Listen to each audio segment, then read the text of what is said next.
The struggle for voting rights is the struggle for human rights. Historically, governments have given the right to vote to the people who they value the most. Typically, this included only a select few. The majority of the population had to fight for their right to vote, a right that, once earned, could be taken away. The story of the right to vote in Canada is complex. Provincial and federal franchise regulations varied widely. This timeline provides an overview of voting rights in Canada. Formed by 5 nations, the Haudenosaunee Confederacy is considered one of the earliest examples of a participatory democracy. A confederacy of nations is organized around bands. Each band has a male leader responsible for decision-making. He governs by consensus.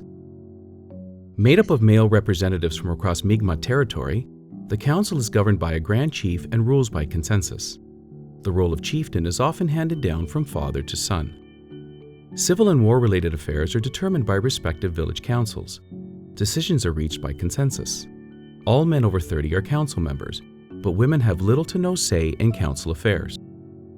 Residents of Quebec City, Montreal, and Trois-Rivières elect syndics, or trustees, to a colonial council responsible to the governor.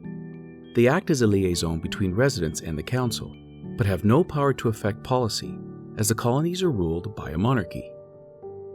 At the first elected Legislative Assembly in what is now Nova Scotia, only property-owning Protestant men over the age of 21 are eligible to vote. The first elections are held in Lower Canada. Anyone over 21 who owns sufficient property can vote, including women. Black people are now considered British subjects, paving the way for property-owning black men to vote. But racism and discrimination at polling stations mean many do not cast their ballots. Legislation barring women from voting is passed by the Province of Canada and becomes law. The government attempts to assimilate First Nations men by offering them the right to vote if they voluntarily enfranchise. This means giving up rights, including treaty rights. Only one person elects to do so under this act. Sir John A. Macdonald leads the Conservative Party to victory. Men over the age of 21 who meet property qualifications can vote.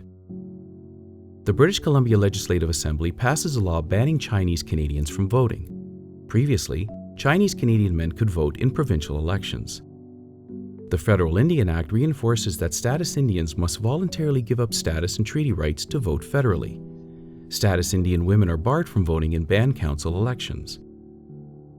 The original draft of the Act gave federal voting rights to some women, but under the final legislation, only men can vote. The Act gives some reserved First Nations with property qualifications the right to vote, but bars Chinese Canadians. British Columbia amends the Provincial Voters Act to remove the right to vote from Japanese Canadians. Provinces are given the right to decide who can vote in provincial elections. Some exclude Chinese Canadians from voting provincially. However, federal legislation allows Chinese Canadians to vote in federal elections. British Columbia removes voting rights from anyone with origins in South Asia.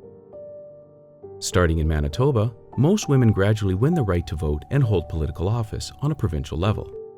The newly won franchise excludes status First Nations women, except in Nova Scotia. The right to vote federally now extends to women in the armed forces and female relatives of military men. Citizens considered of enemy alien birth in some pacifist communities are disenfranchised. Many Canadian women are granted the right to vote in federal elections, but First Nations women can only vote if they give up their status and treaty rights.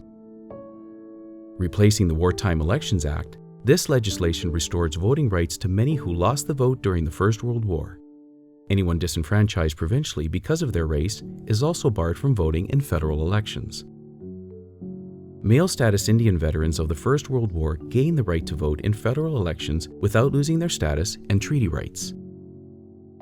Veterans of the First World War in British Columbia become the first Japanese Canadians granted the right to vote in federal or provincial elections. Inuit and First Nations persons living on reserves are disqualified from voting in federal elections, except for First Nations veterans who had previously received the vote. Status Indian veterans who served in the Second World War and their spouses are permitted to vote in federal elections without losing status, with some conditions. Changes to federal legislation allow Chinese and South Asian Canadians to vote. However, it isn't until 1951 that the final restrictions are lifted in provincial elections, Canada-wide. Race is no longer grounds for exclusion from voting in federal elections. However, status Indians still have to give up their status in order to vote. The last restriction on Japanese Canadians' voting rights is lifted when British Columbia grants them the right to vote in provincial elections. Except in Nova Scotia and Newfoundland, status Indians had been barred from voting provincially. Beginning with British Columbia, First Nations people gradually win the right to vote in provincial elections without losing status or treaty rights. Inuit are granted the right to vote in federal elections, but the isolation of several communities means many cannot access polling stations. Later reforms increase access to ballot boxes. Changes to the Indian Act grant First Nations women the right to vote in band council elections. First Nations people receive the right to vote in federal elections while retaining their status and treaty rights. However, they are still excluded in some provinces. Federal government services, including all services related to federal elections, must now be available in both French and English. Parliament passes legislation lowering the federal voting age from 21 to 18. This adds 2 million Canadians to the electoral roll. The Canadian Charter of Rights and Freedoms affirms the right of every Canadian citizen 18 and older to vote and stand as a candidate.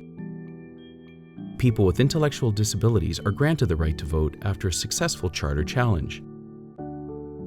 Bill C-78 passes, changing the voting and electoral processes to make them more accessible to people with disabilities.